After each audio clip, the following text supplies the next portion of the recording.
going on, YouTube? You're back with the Prez. Today I'm coming to you live from my home gym. Never showed you guys this room before, a little personal setup that I have in a spare room in my apartment. So today I'm going to be talking to you guys about my cutting update. Told you guys I started my cut April 15th.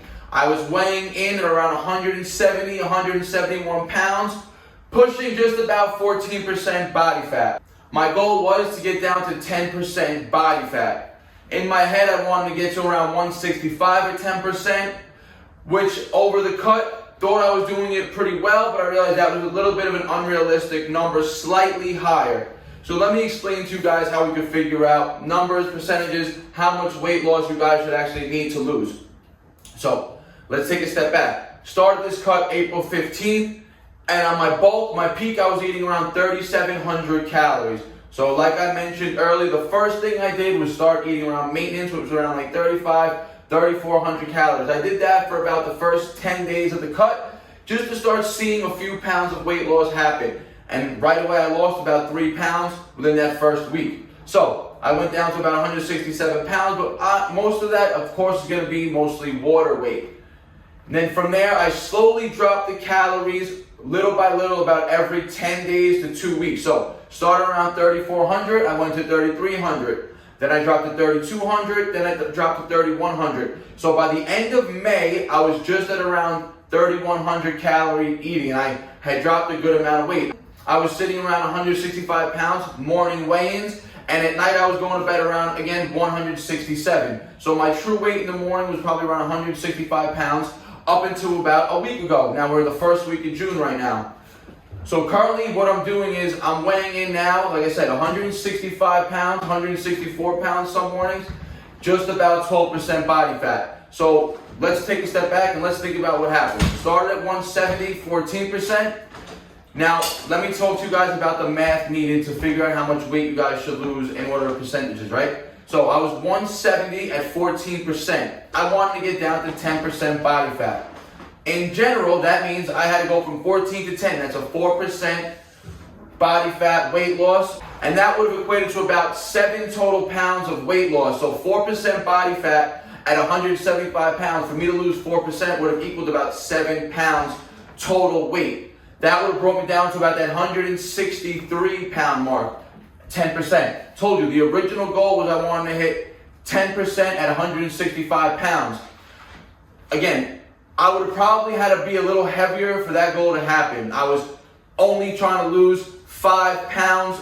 So that would have only made me lose 5 pounds, and at the same time 4% body fat. Now remember, when you're losing body fat, you're not only going to be losing pure body fat. Some of it, just because we're natural, we're not on gear, it's inevitable that you're going to lose a slight amount of muscle, and the goal is to maintain as much as possible throughout the cut. So, like I said, right now I'm waking up 165 pounds, 12% body fat. So I'm still 2% body fat away from hitting my 10% goal. Now, if you were to do the math, how many pounds 2% at 165 for me to get to 10%, that's going to equate to about another 3 pounds of total weight loss.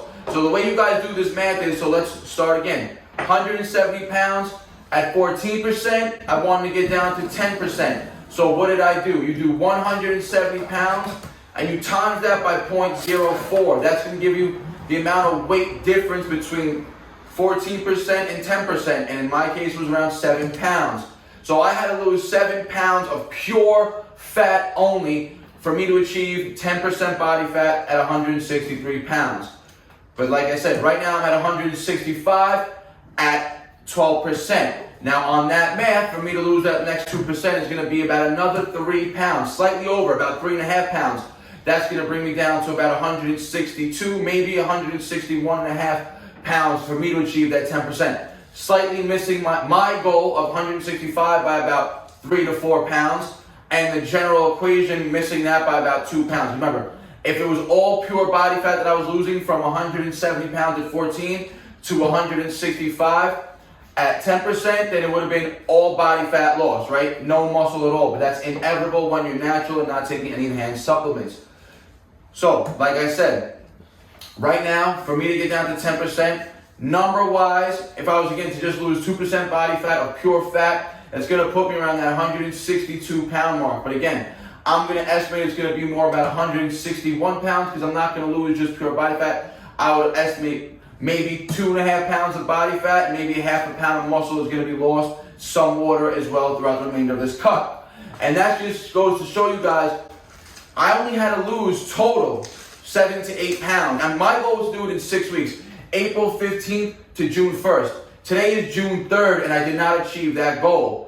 That just goes to show the importance of slowly doing a cut. You're not supposed to drastically start dropping calories, OD, and hitting OD amounts of cardio. That's going to set you up for a recipe to just burn all the hard-earned muscle that you worked for throughout this whole bulking period. So right now, currently, this 165 pounds at 12% is probably the leanest and biggest that I've been in a few years. And when I get down to 10%, it would be the heaviest I've ever been at 10%. I haven't been 10% body fat since probably 2016, and the most I ever got to there was probably 160, most likely 159 pounds sitting at 10%. So 5 years gone by, I gained maybe 5 pounds of muscle. One, wasn't always on the best programming, injuries, and again, I'm always switching it up. Now, programming's been strict. I've been showing you guys my exact routine. The goal is another 2% body fat lost, and now I'm going to give myself another 2 weeks. So I'm going to give myself till about June 15th. Like I said, today is June 3rd. I'm 6 weeks in. June 15th will put me at exactly 2 months from the April 15th start date of the cut. Starting my calories at 3,700, my original bulk. First thing I did was drop down to 3,500. And right now, just started June 1st, I only dropped my calories from 31 to 3,000.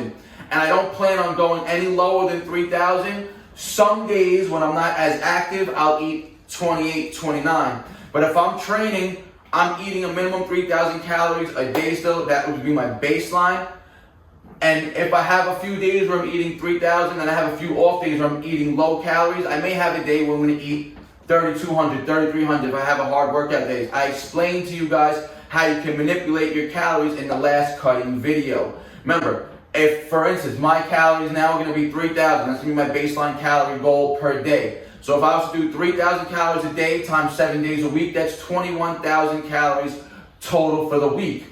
I don't have to hit 3,000 calories every day to equate to 21,000. Remember, I could, in theory, eat 5,000 calories today, 5,000 calories tomorrow, no calories the next day, no calories the next day, and then I can make up the remainder of the 11,000 calories from, remember, I would have eaten 10,000, I would have to eat another 11,000 within the remainder of those 3 days. So I could split it up to 3, 4, 5, something like that. 3,000, 4,000, another 4,000 calories to hit that 11,000. That's in theory. Remember, you don't always have to eat 3,000 every day. Look at it as a bigger picture. The most important thing that I always preach to you guys is hit your protein number. Make sure you're aiming for minimum 1 gram of protein per pound of body weight. More if you're doing intense training, more if you're on a weight loss diet when you're manipulating carbohydrate intake and you're on a lower carb or a lower fat diet. Make sure that protein intake stays high. It's going to keep you the most satiated. It's going to help you maintain the muscle mass the most. So I hope this video gave you guys a little insight more onto my cut, the current update for you guys. And like again, I'll say it. This morning, woke up 164, 12% body fat. I'm going to bed around 166, 167 pounds. Remember, your true weight is always going to come first thing in the morning when you wake up, before you drink any water, and after you go to the bathroom. That's going to give you the most accurate weighing of your current total body weight, right? If you weigh yourself at night, it's going to be accounted for all the water you drank all day, all the food you ate all day, all that's still going to be in your system. It hasn't given your body a chance to digest and assimilate it yet, so at night your weight's always going to be slightly higher. So don't get it twisted, guys. If you weigh yourself in the morning and say, oh, I'm losing weight, and then at night you're back up, that's because, again, you're holding on to all the water. Weigh yourself again in 2 days in the morning, you should be back down. Hope this helped you guys out. Don't forget, like, comment, subscribe, share the video. Peace out. BARNATURALS. And they all love to talk, you know they do that shit the most. Think you on my level, boy, but you ain't even close.